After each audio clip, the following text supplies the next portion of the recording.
Ooh, lucky I remembered to press record too. That would be really annoying when I try to edit nothing later on.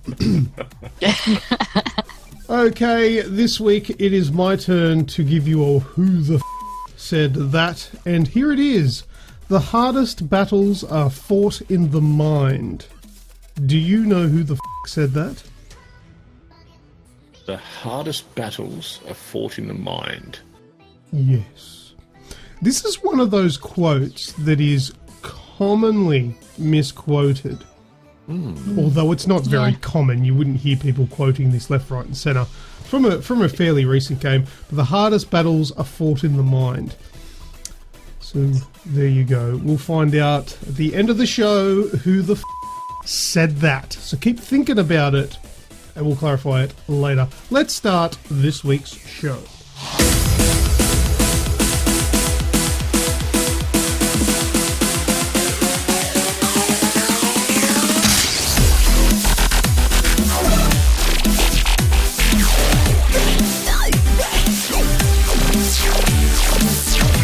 This is episode 223, and today is Tuesday, the 24th of July, 2018. Welcome to the Aussie Gamers Express video game podcast. I am your host, Lucas, and here with me is my co-host and very good friend, Snoogs. How are you, buddy? Oh, I'm pretty good, mate. How about yourself? I'm very good, thank you very much. Good to hear. Lovely, lovely. And also here is the hardworking mother and gamer, Remutha. How are you? I'm present. Present! I'm here, Your Honour. I almost didn't make it. Oh, you were actually quite early this week. I was a little bit, but it was looking dire. I've got a teething toddler and a very sick baby, so it's good fun. Well, look, Grejio's not here this week because he's otherwise engaged. But you know, if Zoe feels like she wants to make an appearance on the show, she's more than welcome to take his place. I'm sure she will voice opinions of her own. Yeah, she'll argue with me just as much as Dad. Yeah, I know the real reason why Grejio's not here. What's the reason? Well, late last week, Grejio leveled up. Oh, did he? Yes, he did. Oh, Yeah, so it was Grejio's birthday last week. Was it everybody's birthday in the last couple of weeks? Oh, for It sure. pretty much is, yeah. That's one or the other. Oh, well, happy birthday, Greg. I didn't even know. Sorry. Oops. How old's he now? 48? Yeah, something like that. So the reason he's not here is he's just you know, that next step. He's officially made it into the Masters League now. And yeah, I think he's just got to recover from the pain that he's getting older. He has not spent his skill points wisely. All right, quick note out to the podcast live who's listening. We've got On the Run. He's about to start work, but he will be listening. And sorry he missed last week's show. I think that's what he's saying. That's all good. And he said Grejio will be missed. Yes, he will be. He has some good opinions that I like to argue, so it's a shame he's not going to be here. All right, but anyway, before we go any further, here is this week's show in preview. First up, we'll do video game discussion. Then we got a Who Dat? I think I got it right. Greg might be proud of me with that one. Did that sound good? It sounded pretty good. Yeah, right. It's only taken me forever. Then we're doing What's That Sound? Then we've got a Tech Head Land for you. Then after Tech Head Land, we're doing Last Words, and that'll be the end of this week's show. So let's go head on in to video game discussion.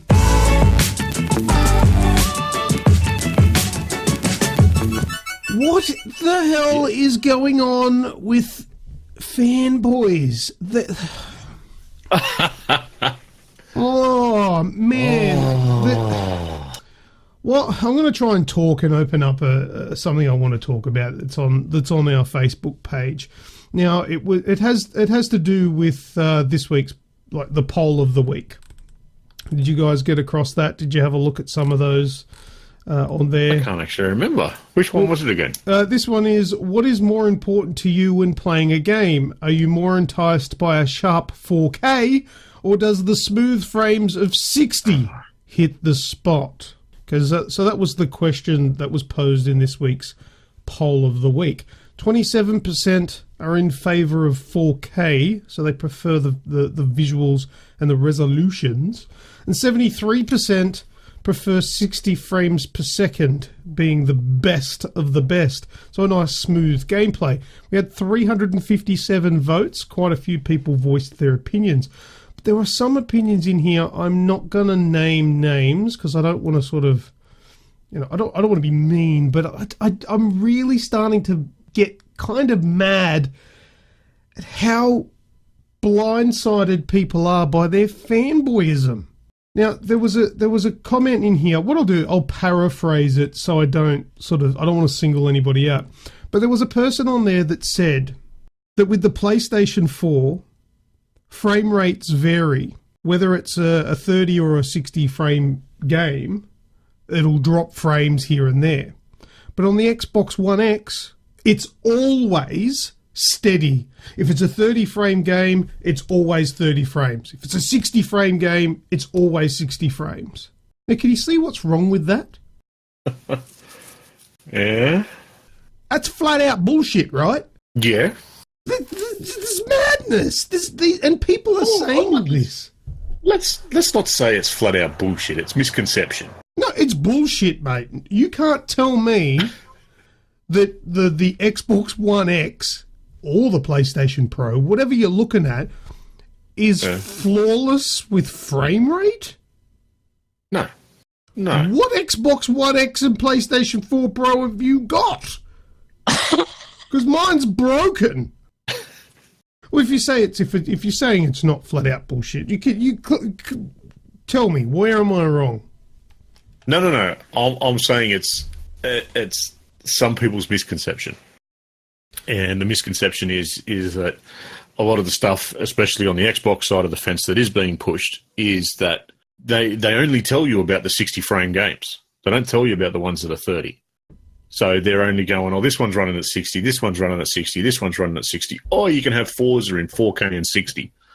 And I only think the Xbox specific games, so I think Forza, I think Lucky's, and maybe Cuphead was able to run at the 4K 60. But I don't think anything else. Not off the top of my head anyway. I'd have to have a look into it, but yeah. I don't think anything else. No, but that's not the point that was being made. Yeah, there are games that run at 4K 60 and all that sort of stuff. But but not all of them. No. But the point that was being made is that they don't have frame drops. They would never deviate from 60 frames. It would be 60 perfectly, and the same with the Xbox One X and their 30 frame games. They never drop to 28, 25, 24. They're always hard on the 30 frame mark. Well, Destiny drops quicker than a $2 hooker.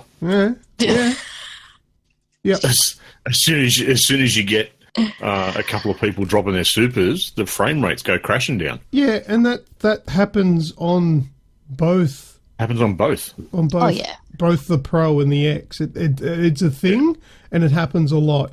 Now, if you want to tell me, if you want to have an argument, the Xbox One X has a higher resolution across most games, yeah, I'll cop that. That is true. A lot of the times where the PlayStation 4 Pro does 4K checkerboarding, where it's native on the Xbox One X, yes, that's true. Sometimes it's 1440p max on the Pro, where it's 2160 4K on the X. Those sort of comments are true. But some people are really that pressed and that pushed and that influenced by marketing and what they think is better, that they're starting to think things that are just preposterous. Yeah, well, that's marketing doing its job, isn't it? Well, it is. There was a lot of talk, a couple of years ago that anything above 40 frames per second you couldn't tell the difference with. But there's been more research and whatnot done into it that the human eye can actually see 1,000. Yes, I've seen that. Yes. Yeah, so that's where a lot of things change. I think there's been so many different things said about what the human eye can actually see and what it does. Personally, I'm running everything on my Pro at 1080, and I have the super sampling mode on it, which everything pretty much runs at 60 then. yes, they drop. They all drop. You can tell it when they drop, and some of them, Destiny being one, drops quite significantly. But for the majority of the time, yeah.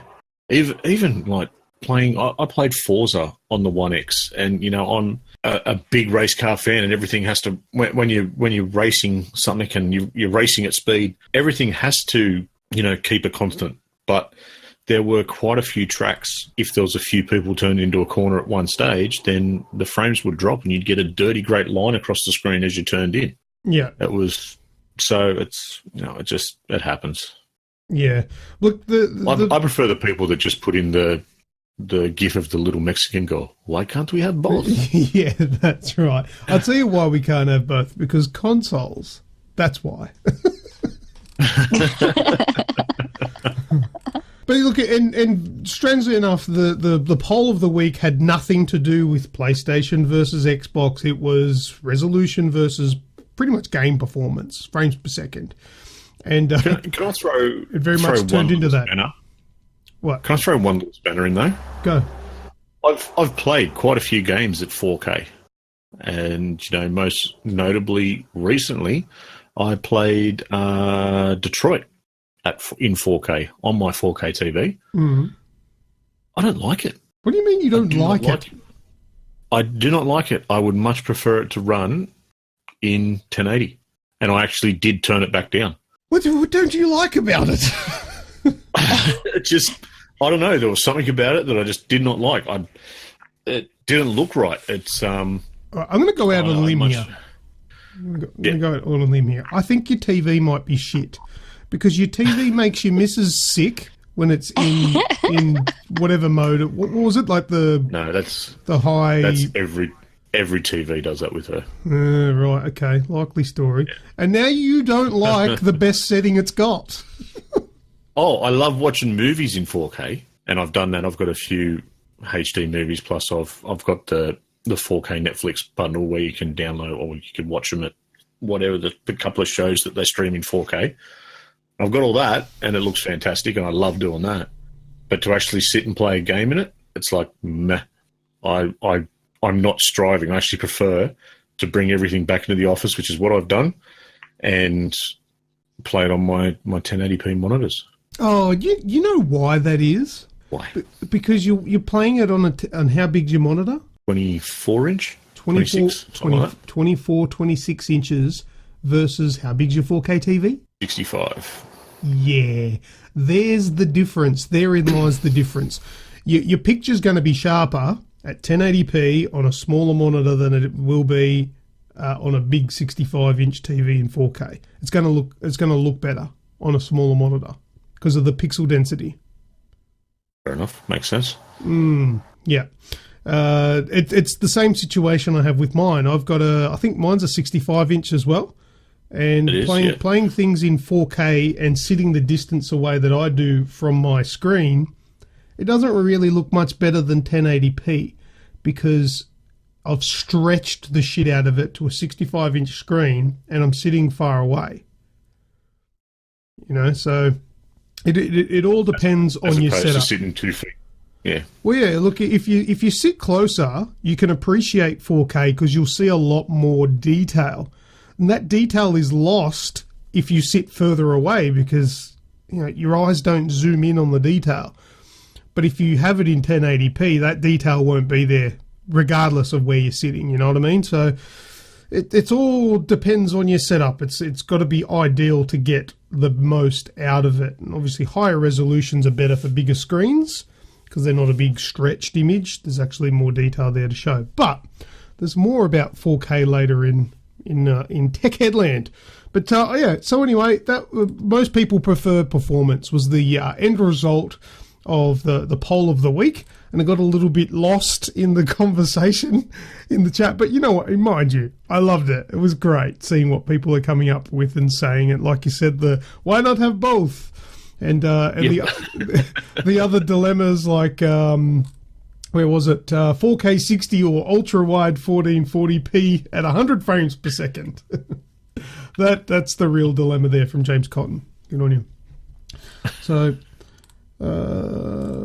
Yeah, but look, I've got more information on 4K and some stuff that may surprise you, because it bloody well surprised me when I did the research for it. Just quickly across to On The Run in the live chat saying HDR mode makes it look weird. I think HDR mode, depending on the game, can make it look weird. It's not all HDRs are made equally. And I think we talked about that 2 weeks ago in Tech Headland. We did. 221, I think the episode was. So if you want to know about HDR, check out that episode. I talked about it. All right. Now, I didn't play a whole lot of things this week because I've been super busy. But Rem, you told us about Friday the 13th on mobile. I did. Yeah, that's a good game. That's a good game. I got you both on it. Nice. Yeah, absolutely. I knew I'd have Pat on that one. Yeah, that is a really cool game. And it's like really cute, fun, disgusting violence. Oh, yeah, it's Cute and super fun. Cute. I've thrown the phone across the damn room. Oh, get good, scrub. Yeah, I know. But still, I've done it. Sit there cursing the damn thing. Yeah. There's been a couple of the daily puzzles that have just gotten me. Yeah, they're quite hard. I think you've got to advance a fair way through the game to really have a good concept on the dailies. It was, I think it was the third day in, so I got the first two, and the third day got up to that one and threw the phone. Swore at it. That's an expensive phone you have, Snoogs. Please don't throw that. Yeah, don't throw that phone. Oh, I threw it onto the bed and stormed off. Oh, yeah, that old chestnut. I've done that 1,000 times. Where you slam something down onto a fluffy surface. Yeah, it just smack. It still kind of makes me feel good. Yeah, it just tricks your brain into thinking that you've taken some rage out. Yep. Yeah. But yeah, I've enjoyed that one. But also, Snoogs, I played some Adventure Time Pirates of the Enchiridion. Is that how you say that? I have no idea. I think it's Enchiridion. Yeah. Oh, Adventure Time Pirates I played. Now, I don't know anything about Adventure Time. You said to me the other day, how did you enjoy your time with Finn and Jake, was it? Yes. Mm-hmm. And I hadn't actually played the game as yet. And I was like, what are you talking? Who is Finn and Jake? And then it eventually sort of clicked, and I was like, oh, no, I haven't played that yet. But I have played it now. And Jake the dog and Finn the human. Yeah. He's a dog? He's a human?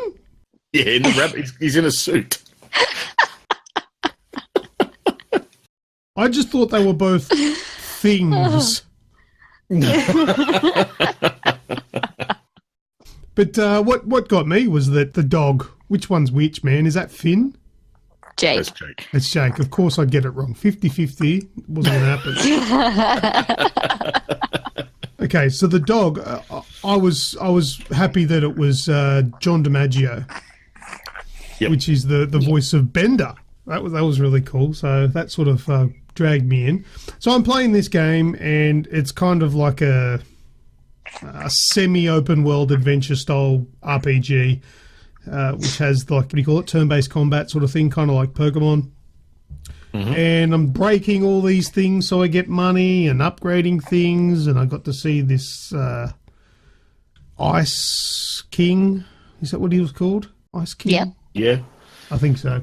Anyway, I'm playing this game, and my daughter comes home, and I've never heard. I don't know what this thing is. I'm just like, what?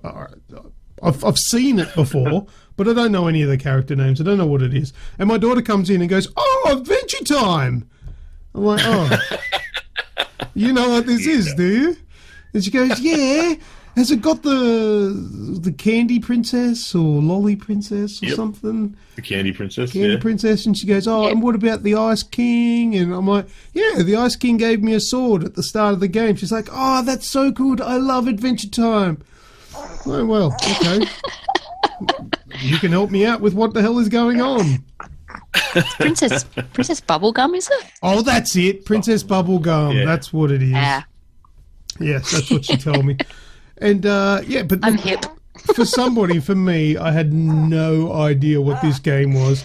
I was kind of into it. I didn't mind it. It's not a bad game. Like, it was fun enough to play. Did you Very feel much like you had taken drugs? Oh, it's weird. I kind of felt like I was in, like, Wreck-It Ralph, you know, when she's in Sugar Rush. Sugar. Oh, yeah. It was all very, very bizarre and surreal and all that sort of stuff. So, yeah, I could imagine if you did take drugs, not that I would have any idea what that would be like, I would assume from media, from what I've been told, that, yes, it would be similar to what happens in that game. Right. Snoogs, you've played it. Yeah, I've played a lot of it. You can shed some educated light on this. You know what Adventure Time is.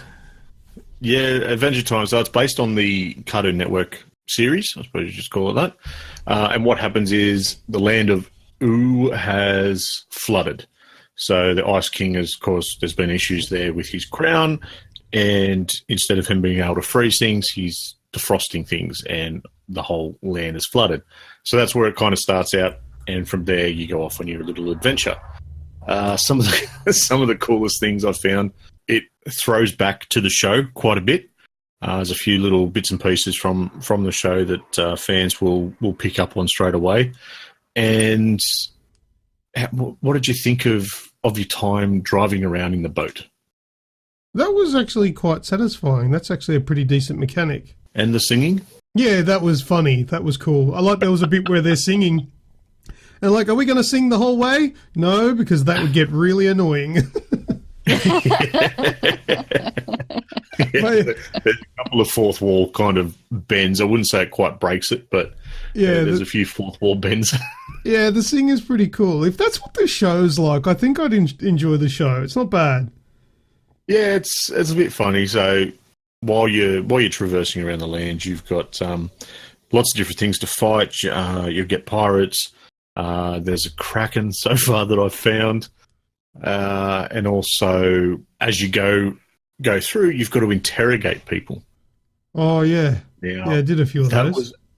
That's actually a really cool mechanic, because what you've got to do, you've got a choice of both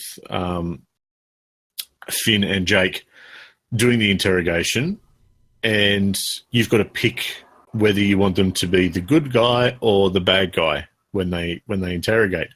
So someone who's not feeling very well, it's a little sad, a little caged, you've got to be nicer. But someone who's getting a bit fiery, you've got to be angry and try and sort of push them into giving you the information you want. And it just goes on from there. It's just a whole lot of crazy fun. You can play as Finn, you play as Jake, you play as BMO, I think it is, which is the Game Boy sort of thing, and Marceline as well. Okay. Oh, nice. I haven't got that far. Yeah. You can turn the little doggy dude into a motorbike and use him as a mount. Oh, that sounds good. He should be able to transform into all sorts of things. He does. He transforms into a big thing. You can use him. He'll be sitting on the boat. You drive past something. You can fish out of the water, and he goes and puts his hand in. The big hand comes up and grabs stuff. Love it. It very much is along the same sort of lines as the show, which, yeah, as it should be. It's exactly how it should be, really. The show's something that is, the wildest of imagination you can have possible, which is kind of like, being on LSD the entire time. Absolutely. So I'm told. So we're all assuming here. So we're all assuming anyway. And so, yeah, it's out now. I've got a full review in the works. You can get it on the Switch, PS4, Xbox One, and the PC. Very, very good. Look, that about caps out what I've played this week. I don't think I've played anything else. I'm going to talk about a bit of news. Okay, go ahead. So last week, we were discussing the possibility, the thoughts, and trying to decode the twisted mind that is Nathan Fillion. Oh, yeah. Yeah. The next morning, he drops, or everyone gets dropped an Uncharted fan-made movie. And you had an erection for a day. Day? It's a week on, mate. It's still going. Just wow! I couldn't believe it when it come forward. I've watched it so many times now. It's just brilliant. I think the whole thing, the humour, the action sequence, it was just, it's all very Uncharted, and it all just fit together so well. Yeah, it was done good.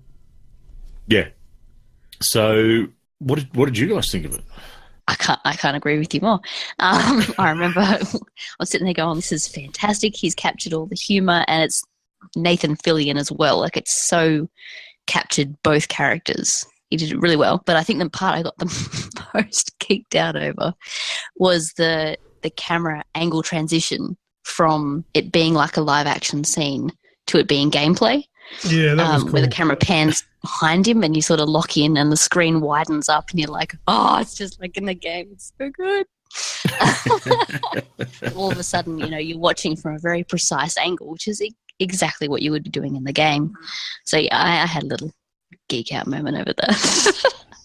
Unlike in the game, though, and I think it was a little bit of a jab at the gameplay, but he unloads the one clip and he's like, I don't need that. That's it. I don't have any more ammo. I like how he just looks at it and throws it down. Yeah. Oh, fine. Yeah. However, last week I made the claim. I said he's a little bit too old to play Drake, don't you think? I take it all back. I agreed with you. I take it back. Oh no! Well, that little fan-made movie has cemented that in my mind. He is too old to play Drake. Yeah, he does look a little old. He looked like he struggled a little bit with the running and the jumping. Yeah, look, running was not his thing. No.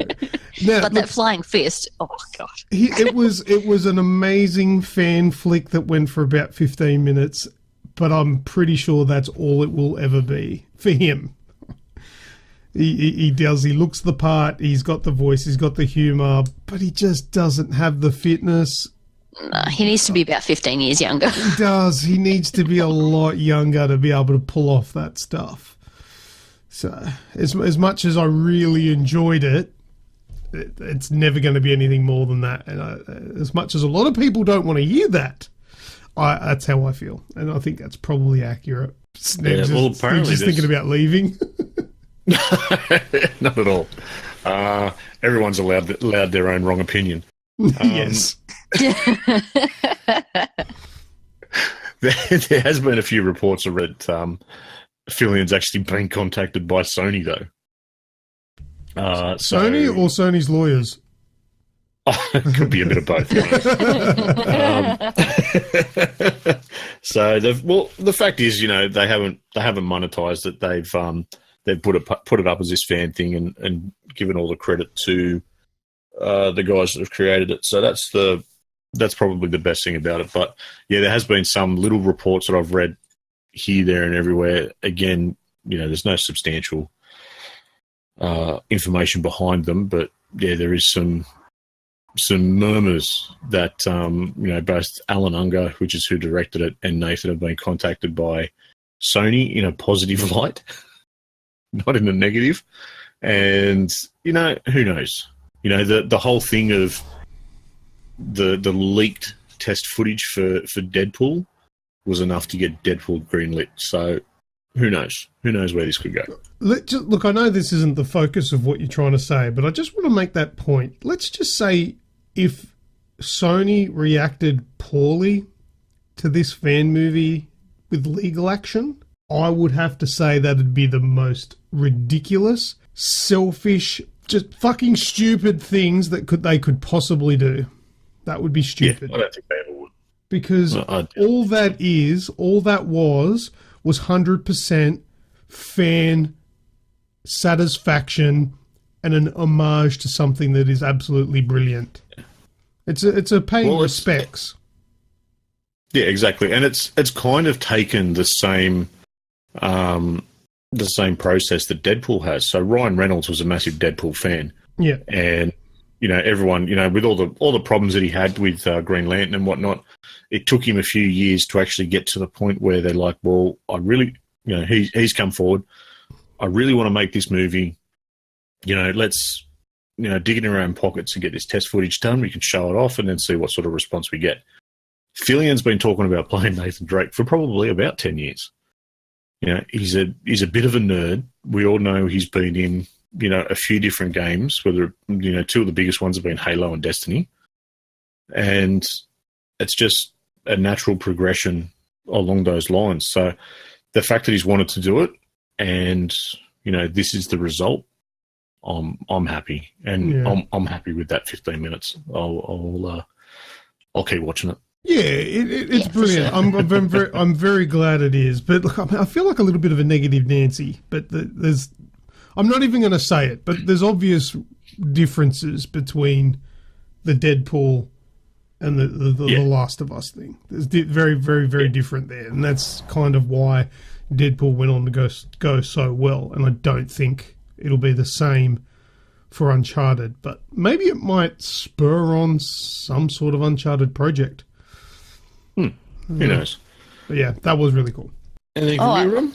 Oh, yeah, I've got I was gifted with a list of news from Grejio in his absence.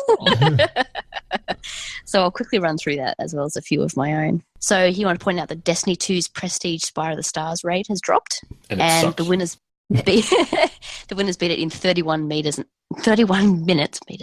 and 8 seconds, which is pretty impressive. But yeah, no, there's always a good one. It's usually Onslaught that beats these raids pretty well, but I'm not sure who the winner was this time. Well, it wasn't me, let's just say that much. It definitely wasn't me.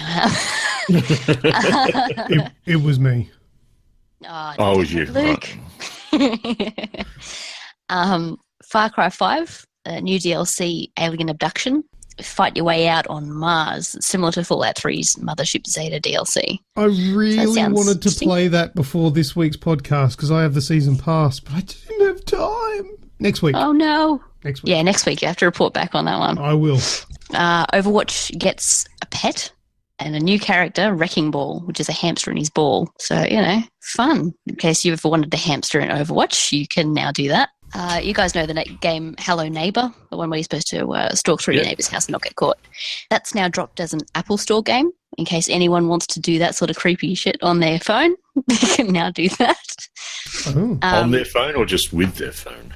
Well, I mean... Creeping through the neighbour's yard. I'm not encouraging voyeurism, but there you go. Lucas, last time we were talking about Human Fall Flat and whether there was online multiplayer. Yes. Currently, there's not on Xbox. However, it's dropping on August 28th, so it's not far out. Be there or be squared, you and me. All of us. Let's do it. All of us. Because it's like 8. Is it 8 player? I'm not sure if it's 8. It's going to be 4 or 8. So either way, all 4 of us will have to give it a crack. For sure. That would be good. Nice. There was recently a Lego Fortnite crossover. What? So the community manager at TT Games, who create the Lego games, has recreated Tilted Towers as a fan project in Lego Worlds. Ah. Okay. He's also created Lego versions of Metal Gear Solid, Brooklyn Nine-Nine, and Silent Hill spin-off PT. Nice. Yeah, I found some clips. So I'll have to get those up on the page by the time the podcast's up. That look really good. Also, okay, so we had our Skyrim joke at E3 about the very special edition now being available through Alexa. Yeah, kind of. I'm going to go off topic here and I'm going to come back, all right? So, Kohler's unveiled their new toilet, which is called a Numi, which offers compatibility with Alexa. With Alexa, this toilet can perform voice commands such as flushes the toilet, lifts the seat, plays music with built-in speakers. The theory here is if you can run Skyrim Vera Special Edition through Alexa, you could technically be playing Skyrim on the toilet. Without a Nintendo Switch. It's right, just by speech. So you can be sitting there on the toilet talking your way through Skyrim. That gives new reason, doesn't it?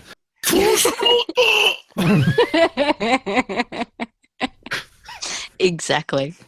I have a feeling if this ever happens, I'm never going to be able to use my toilet again because Greg's going to be in there forever. What are you doing in there for so long, Luke? Oh, I'm conjuring up a potion. Why are you taking a bag of potatoes into the toilet with you? Too right. Is that a cheese wheel? Oh, yeah. So, this toilet is like a 6K, I think, USD toilet. But, it sort of opens up that idea, where they jokingly sort of, had him playing Skyrim on the smart fridge. And we've joked about multiple other places that you could play Skyrim. This actually kind of makes that a potential reality. As long as something can run Alexa, theoretically, that idea could work. On the Run says, I took an arrow to the knee, and that gives me an idea. Well, with the toilet version of Skyrim, I took an arrow while I peed. Hey, I've got a little bit more news on this Hello Neighbor iOS version. It's actually not available yet, but it's available for pre-order. It's expected in 2 days, mind you. So by the time people are listening to this, it'll be available. But you know what the weird thing is? I didn't know about this until you mentioned it 5 minutes ago on this podcast.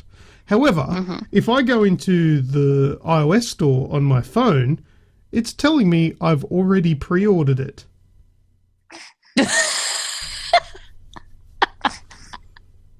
Wow. Right. Well, I hope it was free. Otherwise, I've just bought it. I don't know how. I just went into it and it says pre-ordered. All right. If you say so, iOS. Let us know how it is then. Yeah, I guess I have to now. Oh, dear. Nightbot has infiltrated your phone. Yeah, it is. Oh, Nightbot. Eat a dick, Nightbot. Oh, on the Run, do me a favour. Hit that caps lock button on your keyboard and type in a whole bunch of crap. I want to see if Nightbot's been smashed or if he's still sentient. He kind of went off on his own there for a bit. Yeah, so yeah. All right, I've got some World of Warcraft news. Good, go. So World of Warcraft, for their latest update, which I'll remember the name in a second, Battle for Azeroth is coming soon. And to celebrate and get everyone ready for that update, they're releasing some animated shorts. Now, I've just put it up on our website, which is gamesexpress.com. You mean like animated videos? Yes. I'm thinking... Not pants. What do I need animated pants for? Oh, God. It's not summer anyway, it's winter. No. Oh, sorry. So, well, the first one, so it's a series and they're called Warbringers. Now, the first one is... I don't even know how to say her name. Yana? Jaina? Yana? Jana? Yeah, Yana. Oh, Yana? Yeah, Yana Proudmoore. No. So it's Jaina. Okay. Yeah, Jaina Proudmoore. Yep. Jaina Proudmoore? I know that from my Hearthstone days. When you select her, it goes Jaina. Yep. Well, this first one's for Jaina, and I urge everyone to go and have a look. It is on our website. It has been shared to our Facebook page now, which is today's Tuesday. So it's on the website. Go and have a look at it, and watch the YouTube short, if only for the song. The song itself is just brilliant. It's kind of like this haunting kind of sort of Gaelic or Viking style of music, and it's actually really quite good. Where is it? Can I play some of it now? Yeah, it's on AussieGamersExpress.com. Should be the top one. On the website. All right. Let me just... On the website. Bring that Open it up and bring up the video that's on it. Let's have a listen. beneath the tide.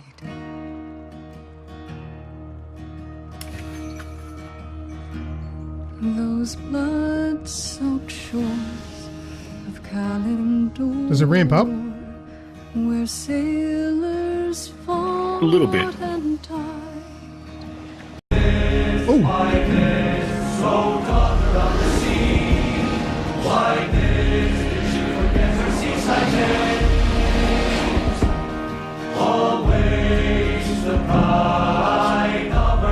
Anyway, they can go and listen to the rest of that on the AussieGamersExpress.com website. That's the one. Very good. Well, something else I've played this week has been Mega Man. I've been waiting for this one. All right. So, Mega Man X Legacy Collection 1 and 2. Now, someone needs to slap me because I don't know what the hell I was thinking. I'm pretty sure I've been thrown out of an arcade because of the way I was raging at that game. But aside from that side of it, the Legacy Collection, so it's Legacy Collection 1 and 2, and I don't have all the information because I'm putting together a review at the moment. I've only had a very quick play, but it goes through and it's very similar to the collection just recently released for Street Fighter, where it had some of the old games and ramped up through the different stages. So you actually play, the original Mega Man, which you can play it on the screen and it looks like you're playing it on an old arcade machine with the artwork down the sides, the old graphics. You can put on, the different filters for the lines on it, the staticky sort of look like an old TV and everything like that. So, yeah, very cool. I think it's released tomorrow.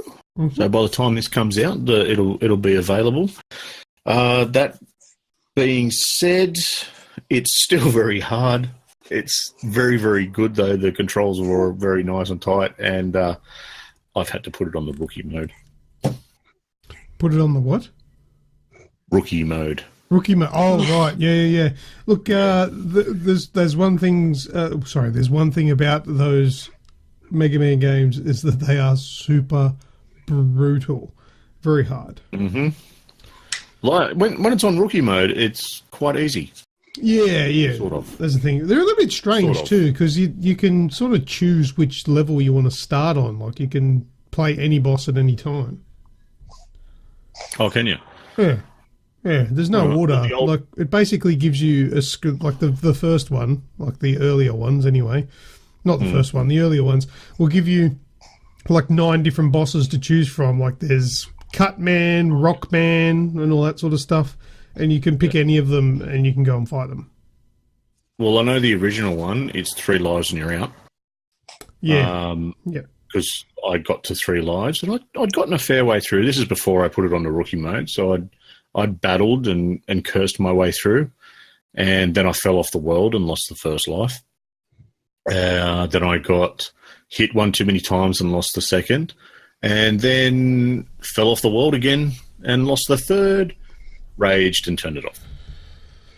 Yeah, because I went all the way back to the beginning. Well, they're pretty painful, and by your own admissions yourself, you're not the best with platformers. No, I'm terrible at platformers. Yes. It's your first thing of you don't know what you were thinking, taking it on. But, yeah.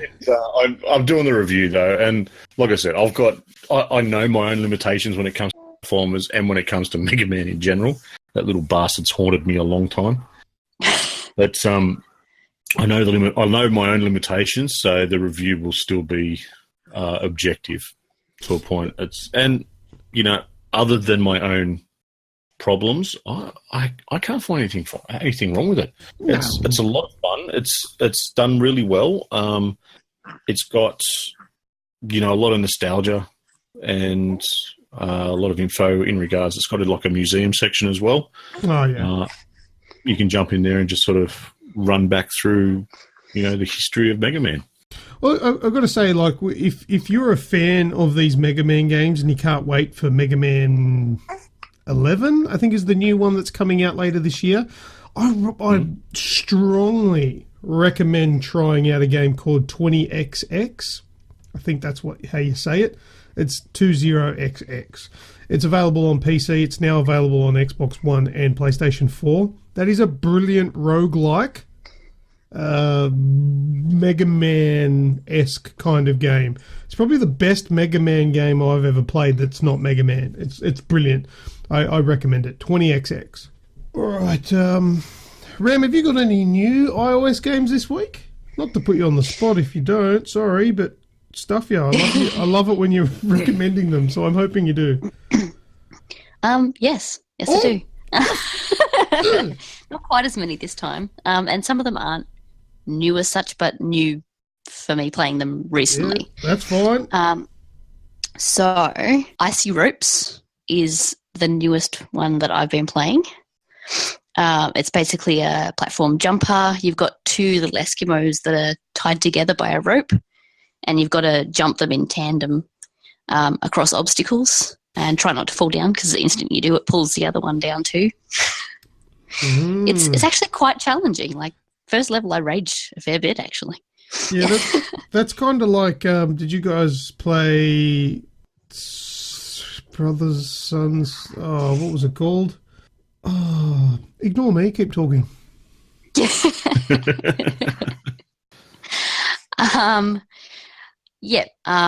other one, it's actually a game that I played a long time ago on my laptop, but I've come back to.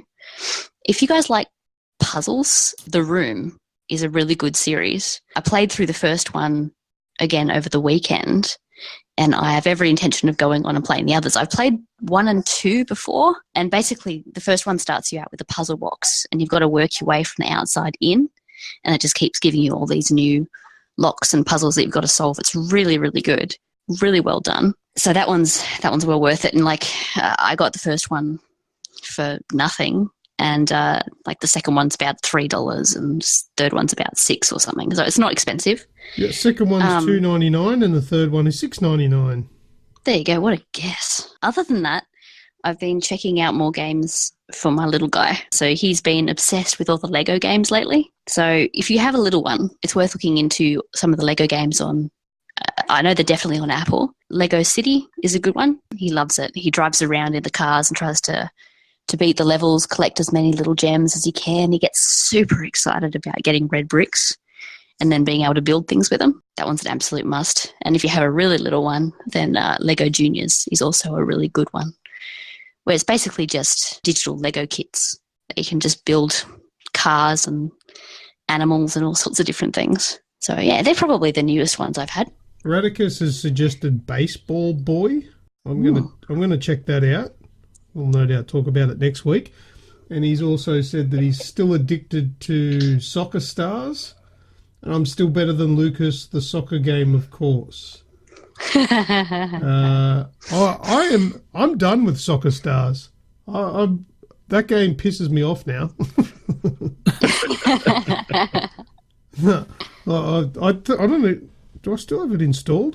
I don't know if I deleted it or not. I hated it that much. I think I might have. No, I didn't delete it, but I threw it into my games folder for a rainy day. But yeah, no, it's I've moved on. Moved on from that one. Yes, I'm happy to concede. I'm not being not like, oh, I'm not playing it anymore because you beat me. No, I'm happy to concede. You're better than me, or because you crap. He says. Fucking says the guy that I annihilated just because you beat me in the last couple of games. And On the Run says, is the little guy named Grejio? Is that the little guy you're talking about? Yes, it is. Yes. Little Grejio. All those Lego games are available on the Google Store as well. For Android. Good to know. Good stuff. Awesome. Yeah, most things are these days. Yeah. The only thing I find that is usually not on, like he's on one and not the other, are usually like early release games. Maybe they might release early on iOS, but once it finally releases, it'll be on both or vice versa. I'll test the waters on one system and then go, yep, this is viable. Yeah, it'll generally come over. Although, Snoogs, is Super Mario Run, is that on the Android yet? I'll have a look. Because I know that wasn't to start off with, I don't think. Yeah, I don't remember seeing it. Super Mario. Yeah, Super Mario Run. It is? Oh, Yeah, very good. Good to know. And Radicus says it is as well.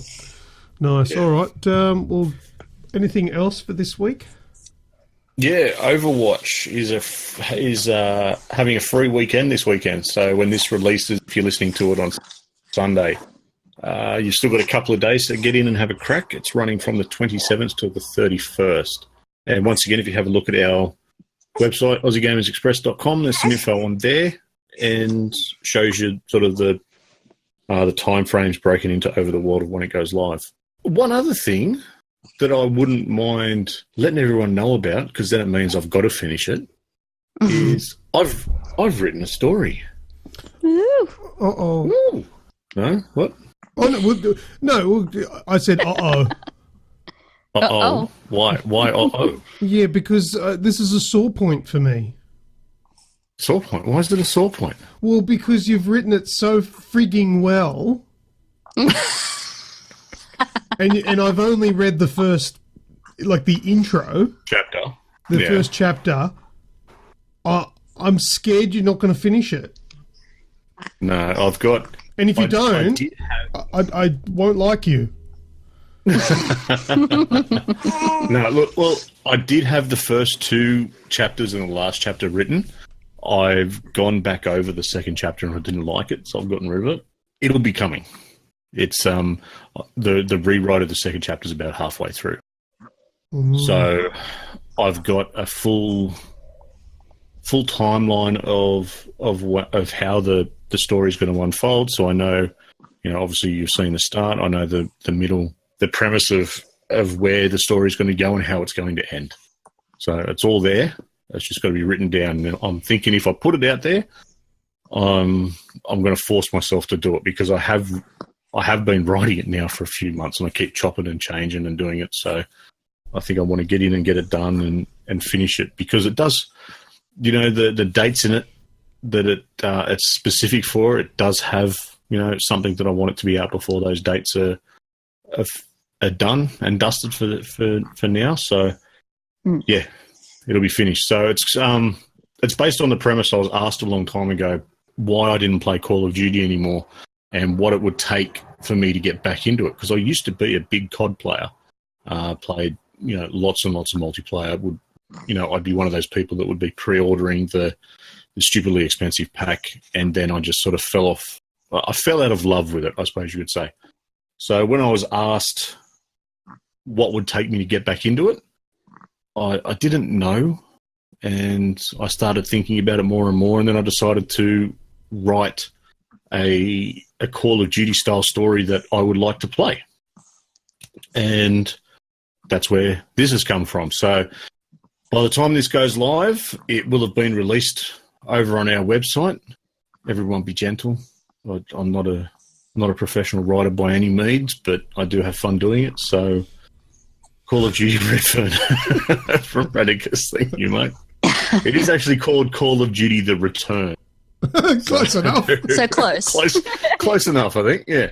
So, yeah, hopefully we can get as many people over to go and have a read of it. Tell me what you think. And Are you going to release it unfinished? I'm going to release it up. Well, I like Telltale games, mate, so I'm going to release it one chapter at a time. Oh, so we're not going to get this. We're not going to get the second chapter for another 8 months. Great. 8 months, yeah. I'm trying to keep them a couple of weeks between them. Okay. So, yeah. I'm holding you to that. Yeah, hold me to it. Kick my ass and tell me where is it. Don't give me crack without having anywhere to buy more from. No, it's really good. It's really good. I've read it and I enjoy it. Yep. So get on over, have a read of it, and yeah. Do you know that first chapter that you sent me is the only thing that I have read since I forgot to take my mobile phone into the toilet with me, and I read the back of the deodorant spray that's in there.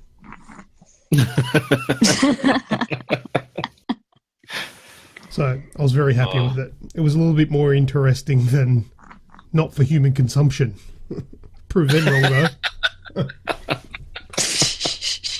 On the Run is an ex-COD player here too. Just lost interest in the same old, same old. You know, I don't think that Call of Duty got particularly bad, but it's fatigue. It's the same thing over and over, and even though it's still kind of good. Radicus is right too. You know, Radicus has put in there. Maybe you grew up. That's a really good thing too, because you know when I was playing it, I was, you know, living at the parents' house. I was single, and 42, and like that. Yeah. back in the early 20s, and yeah, it just changed, and yeah, it was just the same old thing over and over again. So that's it from me, mate. Radicus says no stupid running on ceilings. I don't know. I've had a lot of fun with that in Black Ops. I've pissed a lot of people off with that. Mm-hmm. Because the Destiny skills come right out with that. No doubt. All right, that's it for video game discussion. For a week, I don't think we've done a lot. We still managed to fill in an entire first hour of the show. How good are we? Let's move on to the next segment, which is Who Dat? Who Dat? Who Dat? Who Dat? Who Dat? Who Dat? I don't care if it's good enough. Nah. It's good enough. Right. Rem's doing Who Dat this week. I am. Go nuts. Excitement. All right. So I have 3 of them Good. for you this Pretty week. Yeah. All right. So, first one. Thinking caps on. Dun, dun, dun, dun, thinking music. Okay. So this character had a Broadway debut in the musical Neverland. The character did. Character is implying that it's not the real person, though. This is weird. I don't know. Who Dat? Hook. No. Captain James Hook. No.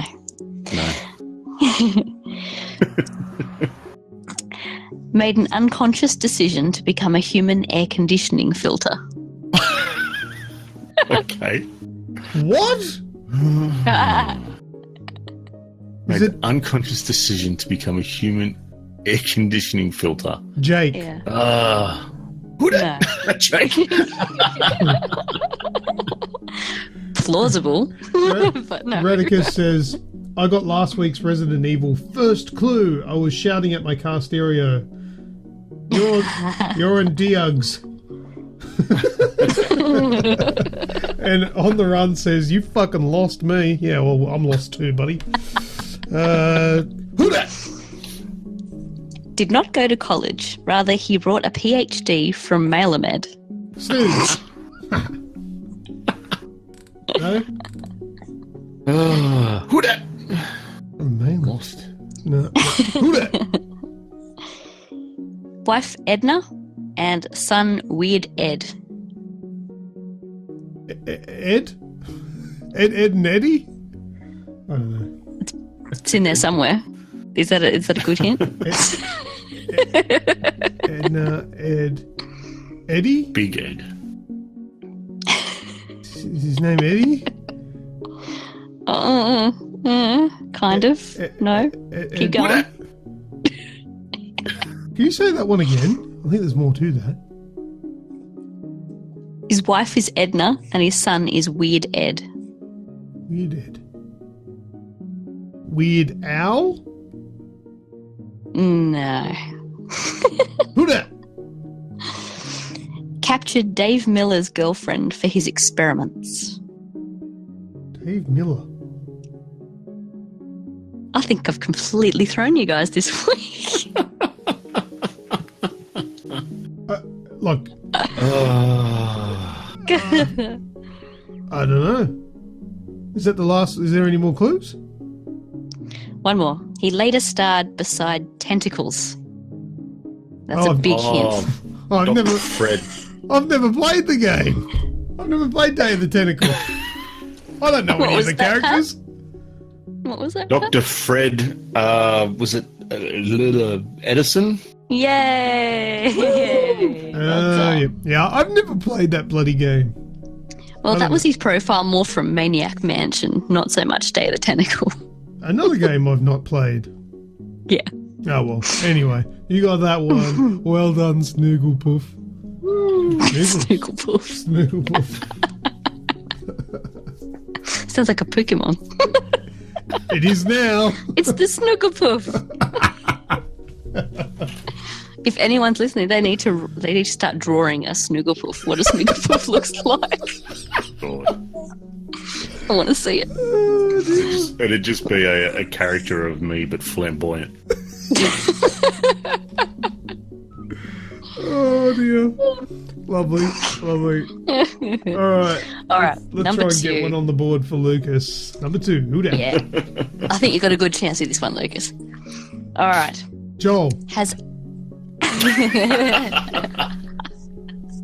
No, it's not your wild card. Has 8 children. 8 children. Octomom. No. No. Shazza. Shazza. Also plausible. Not the answer. Who dat? My ex-wife, says Radical. Jeez. He's a serial kidnapper. Are you sure about that, Randy? Oh, so that's how they have 8 children. Serial kidnapper. What game am I thinking with kidnapping? Who dat?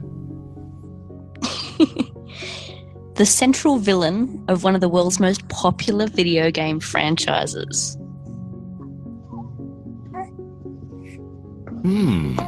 Oh. That's a big clue. Oh, are we talking about Bowser? You are. Well done. Oh, there you go. I got that one quick, didn't I? Yeah. Woo. You did. Kidnapping, yeah, and the children. Yes. Yeah. All right, last one. Developed an irrational fear of porcelain. Oh, I think I might know this one too. Who dat? You probably will. Regularly voiced by Dominic Amato. Dominic Amato. I don't know that voice actor. Oh. Link. No. Okay. Who dat? When challenged to a duel, he was shown to play the banjo quite proficiently. Oh. Hmm? Plays a banjo. Kazooie?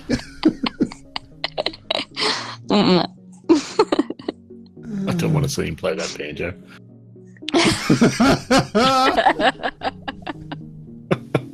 Yeah, that was edited out. Who dat?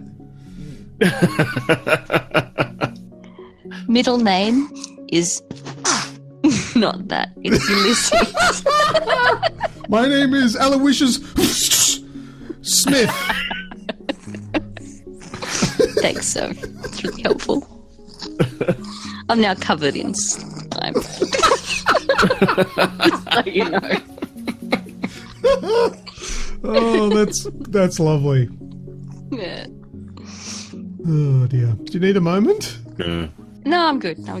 She loves it. Rub it in. It's like moisturiser for a mother if it's your own child. Totally. Who dat? All right. No. The middle name. We didn't get the middle name. Ulysses. Ulysses. Oh, I didn't hear that. Oh, Ulysses. I know that. I know that. I'll be surprised if you don't know this one. Is it Dom from Gears? No. No. Did he play the banjo? I don't know. No. Who dat? All right, big one. Chief nemesis was the dreaded zombie pirate LeChuck, whom he faced throughout various installments of the series. Zombie pirate. LeChuck. Sometimes I question whether or not you know me. You should know this one. Is it Jack? Who's Jack? Jack and Daxter. No. The guy from Monkey Island. Guybrush Threepwood. Yep. Is that who it is? That's who it is. Ah, right. Oh, Radicus comes sliding in from the side. Well done. done, Radicus. Yet another game I've never played before. Well, at least you got the Mario one in there for me. Yeah, I gave you one there. But yeah, I don't think you know me very well. I've never played a Monkey Island game in my life. Oh, it's about time you did. Yeah, probably. Yeah. What a really cool name, though. I really do like that name, Guybrush Threepwood. It's so easy to say. Oh, it is. just rolls off. Yeah. Yeah. How do you come up with that, Guybrush Threepwood? Wow. Random name search? I don't know. Nice. Why doesn't he like porcelain? I can't recall, actually. I came up with that, but I forgot to look into that. That's terrible. Yeah, but no, I never played it, so I was never going to get that. But at least I know his name, because it's quite a cool name. Actually, do you know why I know his name? Because he was a secret character in that Star Wars game. What was it called? The Force Unleashed 2. You could use a Guybrush Threepwood skin over the top of your Starkiller guy. Oh, really? Yeah, and that's how I learned who that was, because I'd not played the games. Yeah. All right. Well, I guess that's one each. Snoogs and myself, and Radicus gets the last one because I would have never have got it. Were you on the right track at all, Snoogs? No idea. I've not played one either. Honesty. Look at that honesty. Wow. Could have said, yep, was just about to get it when you said it. But wouldn't have believed you. All right. Let's go on to the next segment, which is What's That Sound?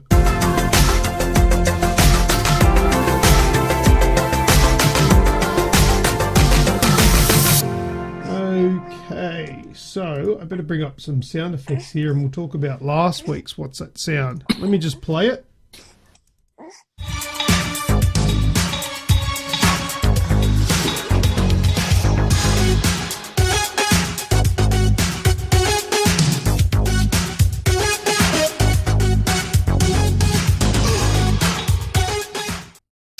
All right, now, just a correction for last week.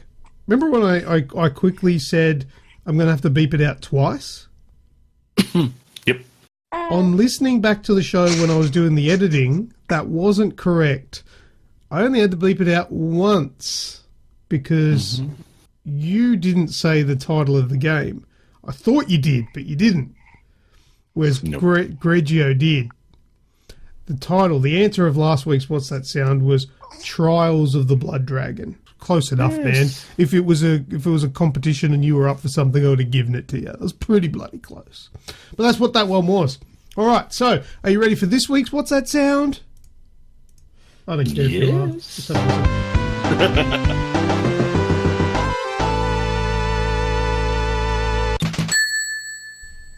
How easy is that? Yes, very easy.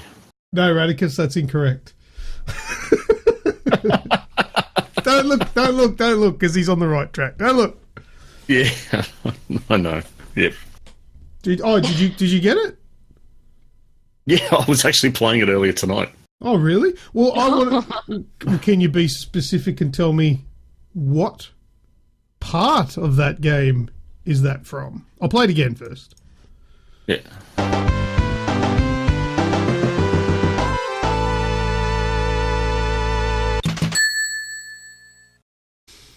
Isn't it like the? Well, it's similar to one that's played at the end of the level. No, it's not. On the game I played, it did. No, Mine was an original. No, I mean it's not similar. That's what it is. Yeah, sorry. It's exactly the same. Yes, you even nailed that. You got the game it's from, and you even got where it's from in the game. Right. Well, I'm going to have to up my game. Guess what? Well, to give everyone a hint, I wasn't actually playing the original version, the run version of the game. Oh, right. Yeah. Got you. The mobile phone one, like the yes. Yeah. Well, I played on it. My little ones like to play it on the tablet, and that's their reward for not being turds all day. They get to have a go of it for a little while. Oh, okay, gotcha.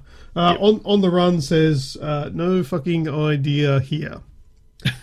Anyway, it depends on where you came from, where you grew up. If you played the game a lot like I did, that would have been a cinch. But there you go. Mm-hmm. Maybe you'll get next week's really hard one, because it's going to be really super extra triple cheese hard next week. Okay. Triple cheese. Mm. I know. I went a little bit of a tangent in my mind then. Made me a little bit hungry. Pizza. All right. Let's get away from that. Let's move to the next segment, which is called Tech Headland.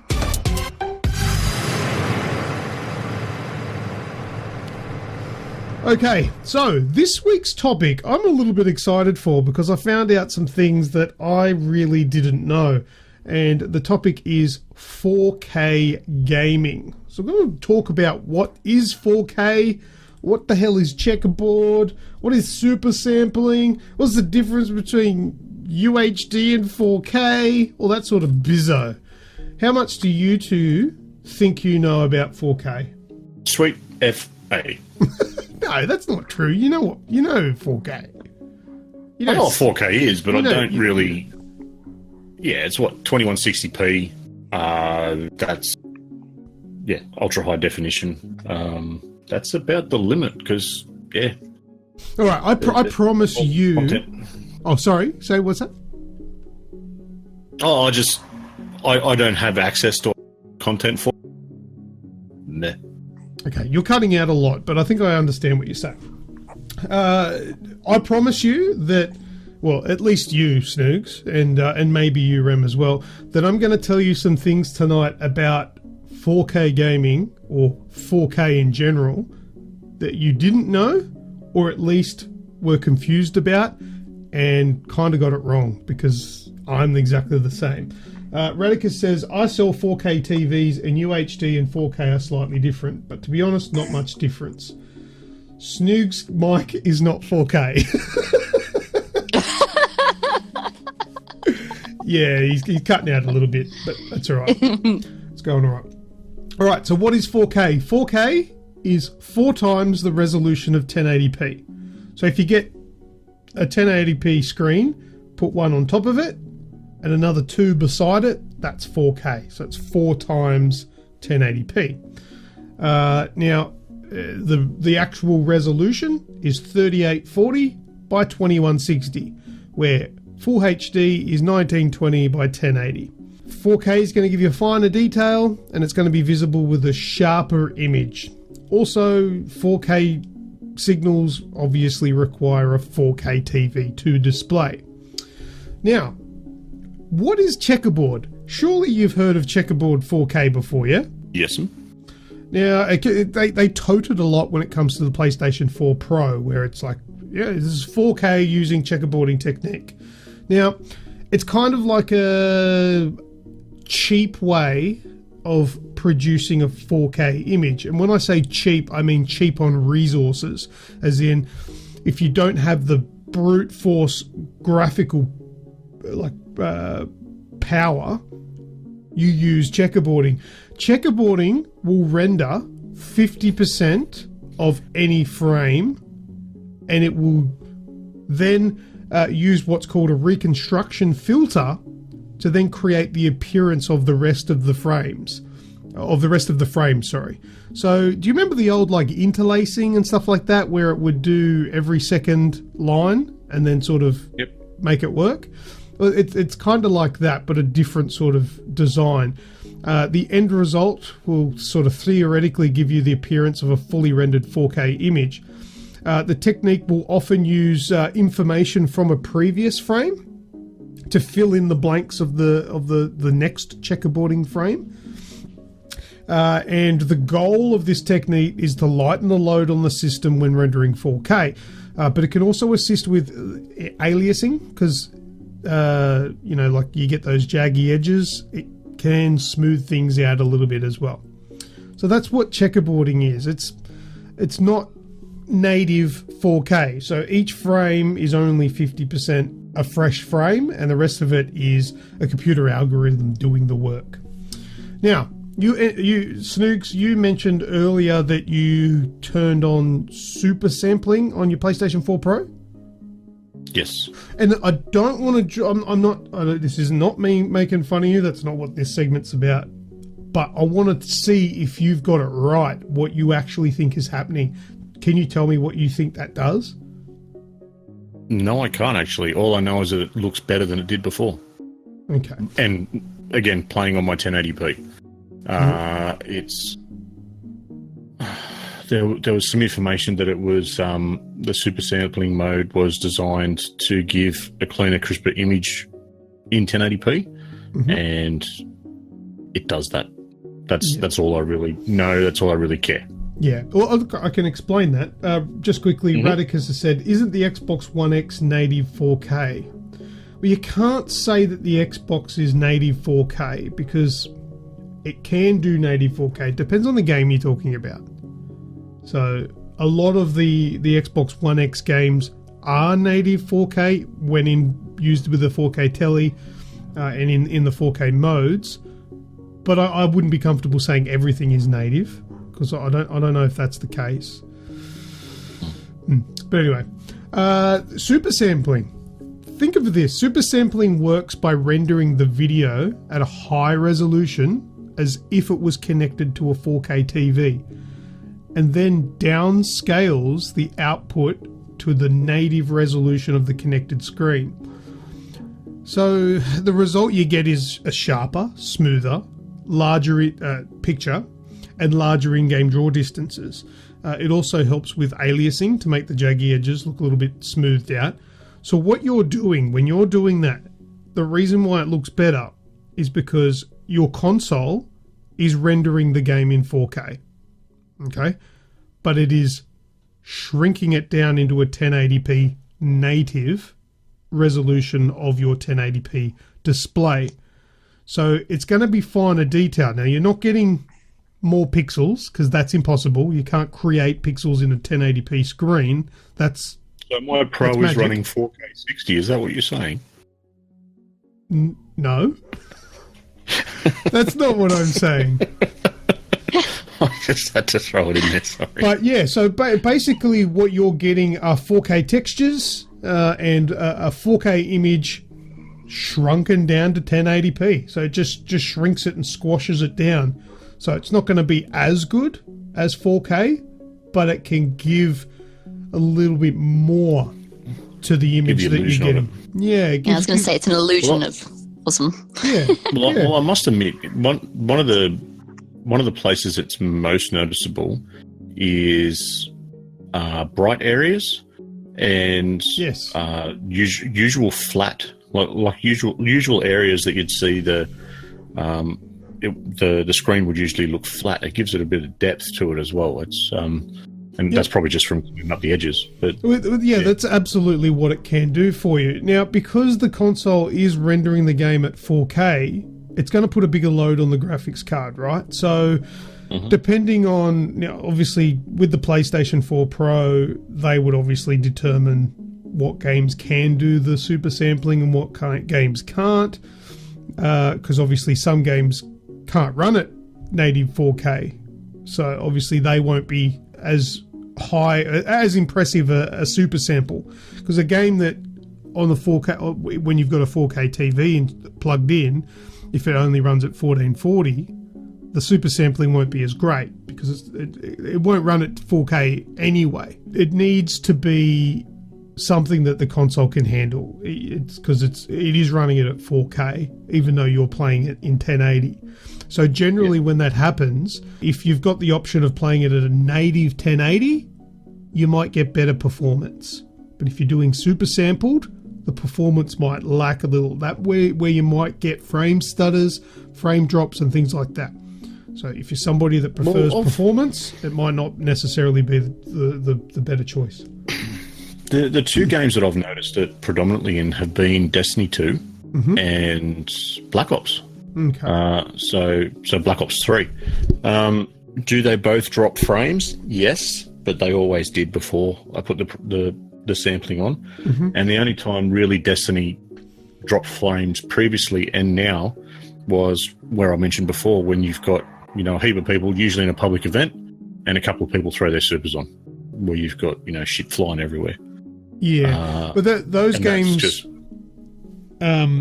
Sorry, those games, like, so I know for Destiny, I think Destiny outputs. I think they do 4K in Destiny, don't they now? But it's 30 frames. So the game is designed to run it in 4K 30 frames. So there won't be any issues super sampling that to 1080. Well, there theoretically shouldn't be any worse. But what I'm saying is if there's a game that might, or even more so on your PC, right? If you normally play games at 1080, if you super sampled on a PC, you might get worse performance, even though it's still running at 1080, because your system is still trying to render 4K. If your system is capable of rendering the 4K in the first place, you theoretically shouldn't have any issues super sampling. But if it's not capable of that, running it at 1080 super sampled will give you some issues, some errors, or some frame issues. Right, now, what's the difference between UHD or Ultra HD and 4K? Is there a difference, or is this the same thing? My assumption was it was the same thing. Well, same with me. I thought they were the same thing. That is incorrect. They are not the same thing. And do you know what? It's the industry of TV companies that have just gone with it and have called all of these TVs 4K. What I'm telling you, Snoogs, that 4K TV you bought is not a 4K TV. That 4K TV that you bought is actually a UHD TV, branded as a 4K TV, because that's what the industry wanted us to believe, and it's probably too late to backpedal and change it to what the correct term is. Okay, let me read through something here that I got from a website. The link is in the podcast description. The term 4K originally comes from the Digital Cinema Initiatives, a consortium of motion picture studios that standardized a spec for the production of digital projection of 4K content. In this case, 4K is actually 4096 by 2160. That is exactly 4 times the previous standard for digital editing and projection. 4K refers to the fact that the horizontal pixel count is 4096.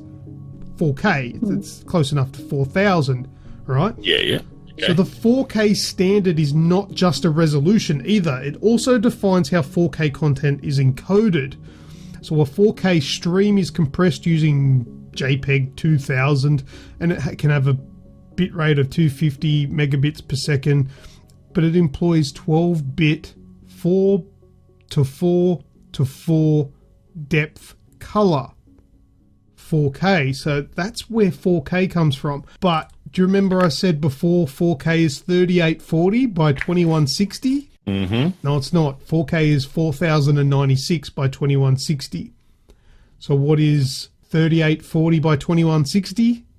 Ultra high definition. UHD. And Radicus is listening along. He can correct me if any of this is incorrect, but hopefully I've done my research right. So, ultra high definition UHD is the next step up from what we called full HD, which is the official name for 1920 by 1080 or 1080p. UHD quadruples that resolution to 3840 to 2160. So if you go 1920 times 2, that's 3840, and 1080 times 2 is 2160, which gives you 4 times the resolution. It's not 4 times 4, like 4K isn't 4 times 1080p. That doesn't work. But just about every single TV or monitor that you see is advertised at 4K, but it's not. It's not 4K. It's UHD. It's ultra high definition. I could imagine there are some people with this armed with this information that could go into a JB Hi-Fi and say, I want that for half price because it's false advertising. Give it a go. I don't think it'll work, but it is. It's incorrect. It's not right. None of us have 4K displays. I'm pretty sure we don't anyway. If you bought maybe a 4K projector screen, it might actually be 4K. But we all have UHD tellies, not 4K. I was pretty well blown away by that. Yeah. So where does 2K fit into all this? 2K. Now, what would you think 2K is? 1440p. No. 2K is 1080p. Okay. But the horizontal pixel count is slightly larger. So 2000 instead of 1920. Yeah, it is. It's slightly bigger, slightly wider 2K. Yeah. Okay. Yeah, it's very confusing. You'd think 2K would be half of 4K, but it's not. It is so bloody confusing.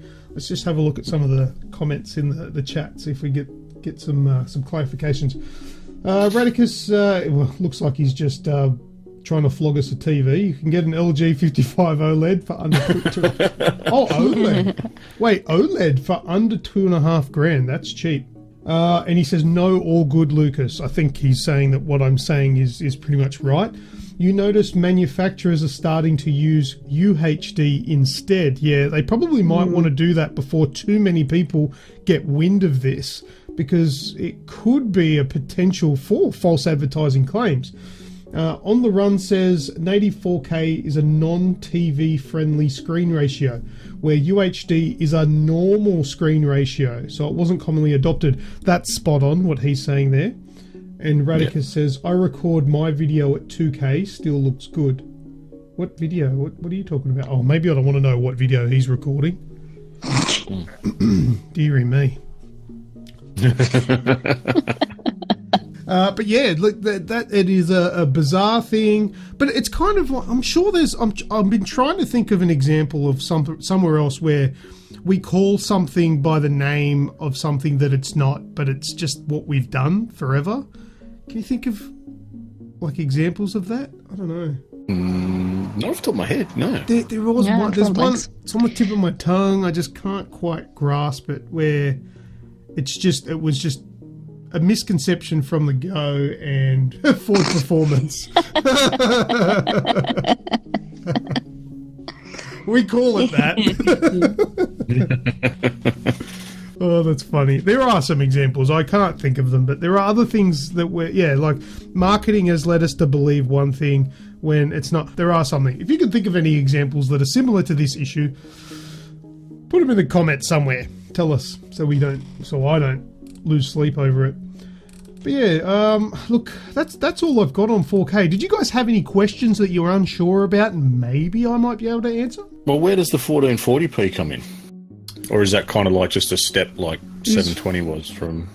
Oh, 1440p is like a halfway step. You know, it's like 900p. Like we're still using the same like a resolution scaling, but it's like it's 4K, but not quite there. It doesn't really have a name. Like it's not like 4K, 2K, 3K or anything like that. So the best way to describe it would be like the original consoles for this gen. Something could play at 1080 on the PlayStation, or it'd play at 900 on the Xbox. Whereas now you've got it at 2160 or 1440. Yeah, spot on. That's Sort exactly of like the step.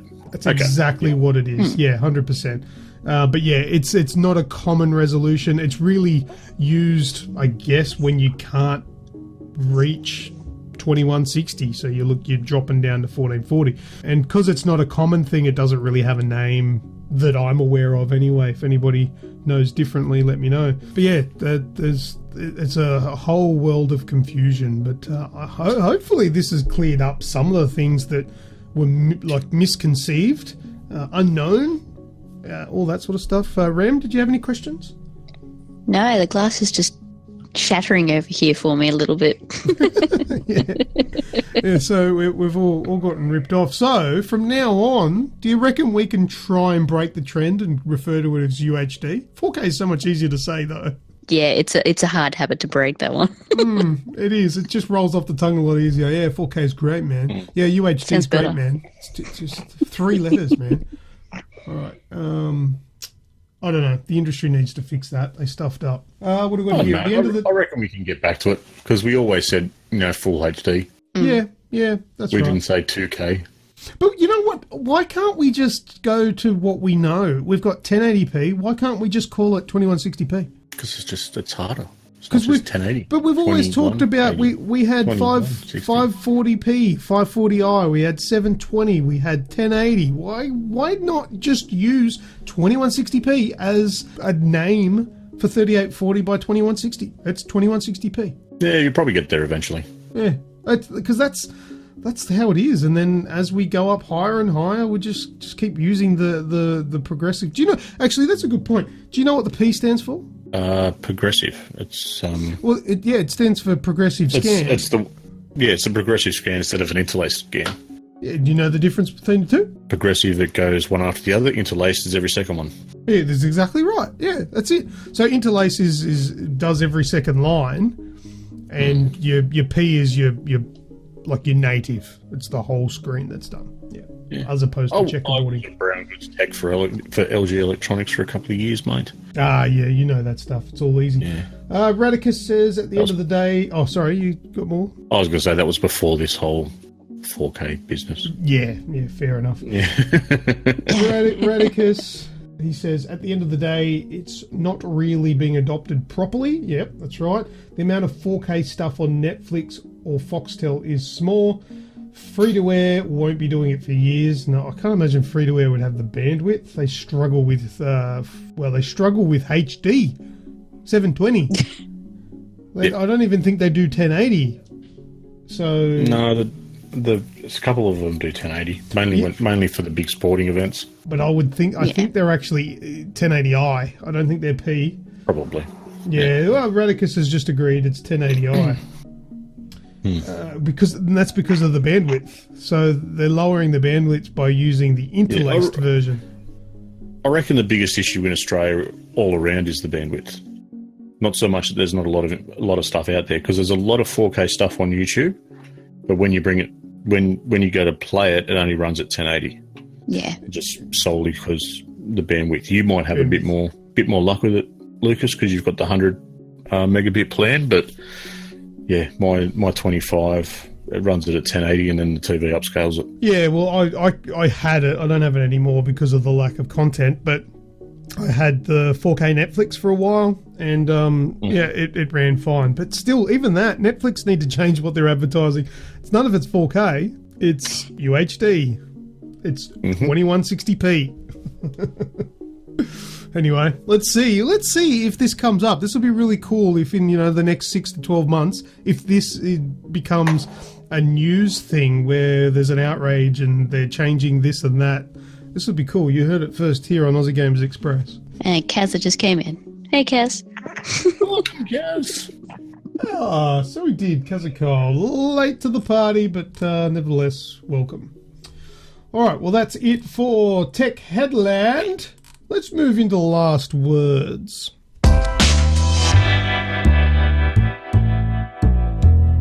Alright, so first up in last words, I'm going to tell you who the said that. So the line was, the hardest battles are fought in the mind. What are we laughing at? What did I miss? We Just just love the wanted to know enthusiasm. who the said that. Yeah, Because you right. can say that as hard as you want. It's just going to get bleeped out later. If you notice though, we do swear, and well, like through the show, but the only time that it gets beeped out is for this, for who, Yes. for who the said that. Every other time during the show, there's this, there's that, and all that sort of stuff. Well, I speak for myself. Ram, you don't have a particularly filthy mouth, but I like to drop it a few times. Yes, Snoogs is an offender. I've actually got to try and keep it under control. Yeah. Radicus says, it offends me, Lucas. Okay. Well, in that case, I want to hear you bleep every single one of these out. offends me that you edit it. Yeah, the only time during the show it gets edited is when someone drops a C-bomb. Oh, yeah. Yeah, this is true. Yeah, that doesn't get airtime. I was tempted then, but yeah. Just see if you slip one through. See, the C-bomb. Went through. The C-bomb is not just an Australian Olympics swimmer. Yes. What is it, Emily or Natalie C-bomb? Oh, you want to know who said it? The hardest battles are fought in the mine. It was Senua from Hellblade. Of course it was. There you go. Hardest battles are fought in the mine.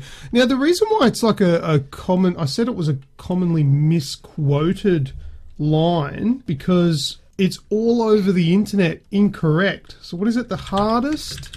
I didn't write it down. Battles are fought in the night. Fought in the mind. But there are so many quotes on the internet where it says the hardest battles are fought in the mind and not with the sword. I looked everywhere in that game. It's never said that way. It just says the hardest battles are fought in the mind, and then goes on to a new sentence. It doesn't say not with the sword. So I found that a little bit strange. That's like, you know, like they have those motivational sort of memes. Yeah. Yeah, there's pictures all over the internet with the quote, the hardest battles are fought in the mind, not with the sword, and pictures of Senua. And am I saying that right? Senua? Yep. Yes, I am. Not Suena. Senua. Not Suena. Senua. Yeah, but it's misquoted everywhere. Like, that's like this motivational thing, but they got it wrong. But anyway, that's what that was for this week. All right, we need a code word. What was what? Code word. Radicus has already come up with one. Yeah, what was it? What was it? I'll just roll that. Yeah, Snooglepuff. Snooglepuff. That's right. Okay, Snooglepuff or Snooglepuff, and Snooglepuff. Yeah. The flamboyant Snoogs. Yeah. There's going to be if somebody draws a picture of what the Pokemon Snooglepuff looks like, I will take it and post it as one of the admins on our Facebook page. So it's up there for everyone to see. I want to see this so much. Yeah. Snoogs in the future. So, that's all we're going to do. Okay, so that's the code word. Beautiful. All right, any last words, guys? I did have something, but it ran away. Oh, that sounds like a Pokemon issue. Got to catch them all. Fortnite. Is 2 weeks away. Badumts. No, Radicus. Snoogs in bottomless leather shorts does not work. Fortnite's got the Playgrounds mode coming back. Oh, it does. Yes. Yes. Thanks. Who was that? Stand by, everyone. Skrill popped it in the podcast general. Told us about that. So thanks for that, Skrill. Radicus has gone to sleep or something. Oh, he doesn't like Fortnite. That's because you suck at it, dude. No, it's because it makes his kids dance like a twat. Yes. Don't you hate that when you say, go floss, and they're like dancing in front of you? Over your teeth, you damn idiot. Yeah. I've got a new rule in my house. If you floss, you get punched in the face. And you know what I call that dance? It's called the DV. Domestic violence dance. Yeah. Yes. Yeah.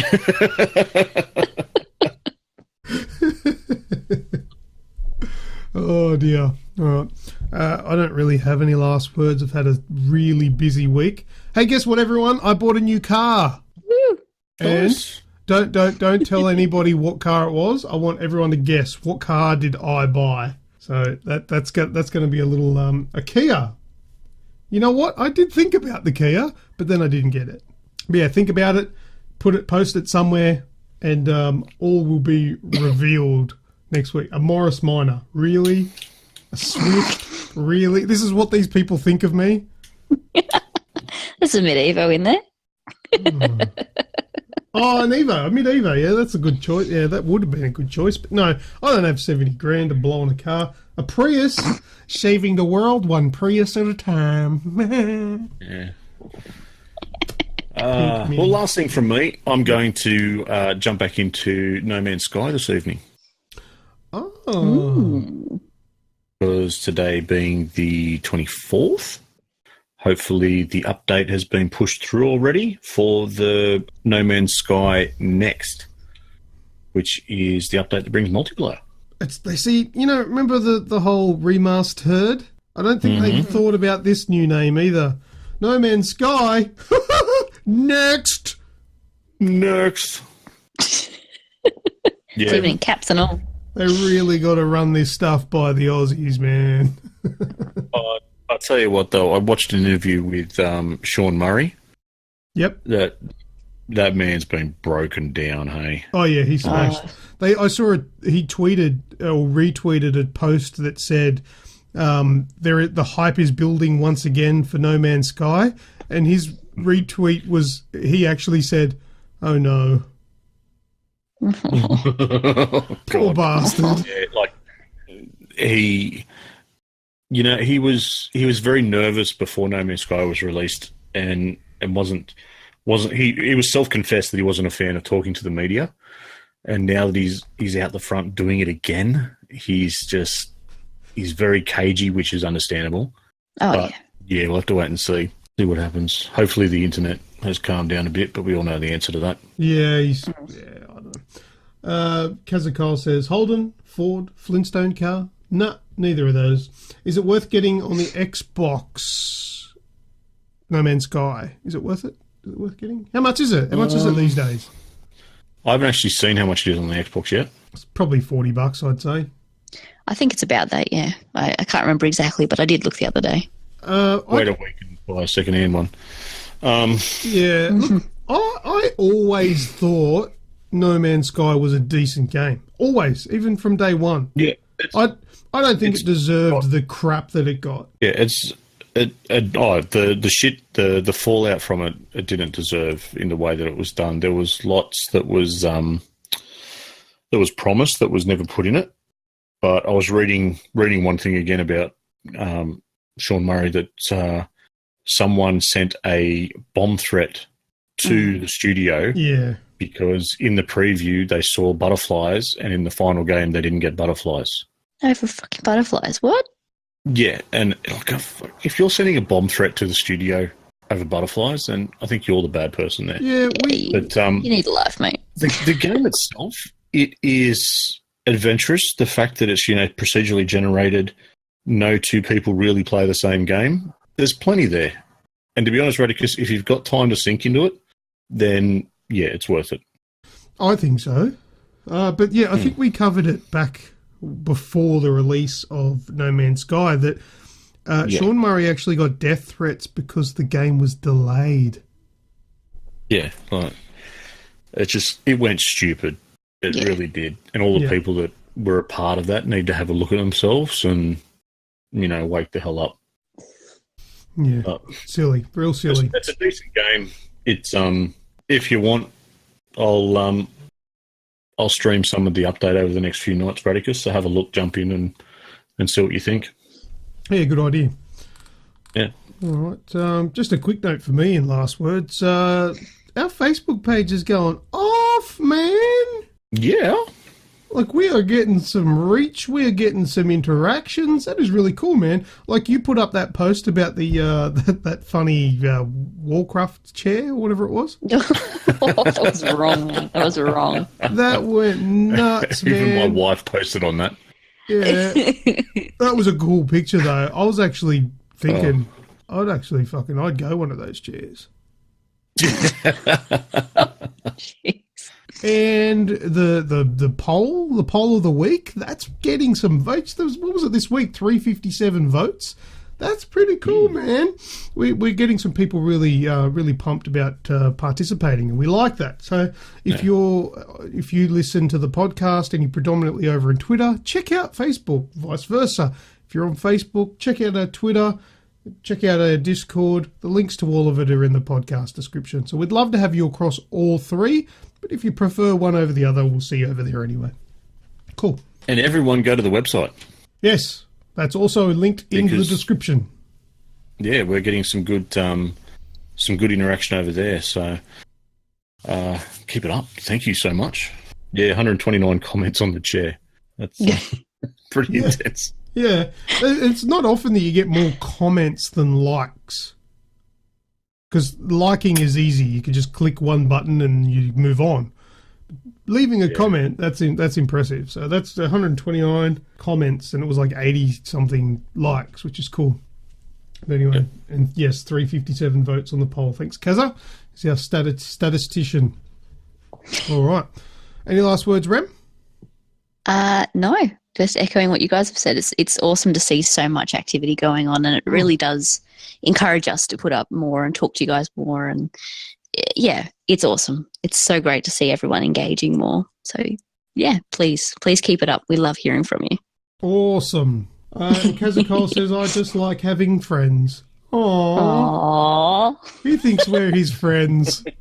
Of course we are. Of course we are. And you're my friend, and I'm your friend. You are my only friend, says Radicus. While I don't think that's true, I'm very happy that these people here consider us friends. That's cool. Do I need to buy the Friends DLCs? No, we are Age, not EA. It's AGE, not EA. Well, the only ones who I haven't killed. Oh, okay. Okay. You're not supposed to say that out loud. Radicus, I love you. How do I explain that I've been asleep for so long that I have no inner monologue? Okay, let's quickly finish the show before we piss him off. All right, so we've got the code word, we've got all that stuff. All right, let me finish the show. Thank you very much to everyone that has listened to this week's show, and especially to those that are still listening this far along. It's a long show this week, but we loved it and we enjoyed it. Special thanks once again to you, Rem and Snoogs. Thank you very much for your hard work and efforts for the show. Grejio, we missed you, but we'll see you again another time. To all of our listeners, feel free to continue any of the topics that we have discussed on this show on our Facebook page or Discord channel. I don't really mention it, but also on our Twitter. That's fine. We'll cop any of that. Links are in the podcast show notes and description. That's all from me. So as always, I am Lucas. I'm Remutha. And I've been Snoogs. Sounds like Eeyore to me. That was great. My pleasure. Better than sex. Yeah, I bet it is. Not better than bad sex. Is there such a thing? No. Well, I'm lonely. Oh, before we finish, Rem, I listened to the special added on part of last week's podcast. Mind you, if you're listening to this still, which might be one of you,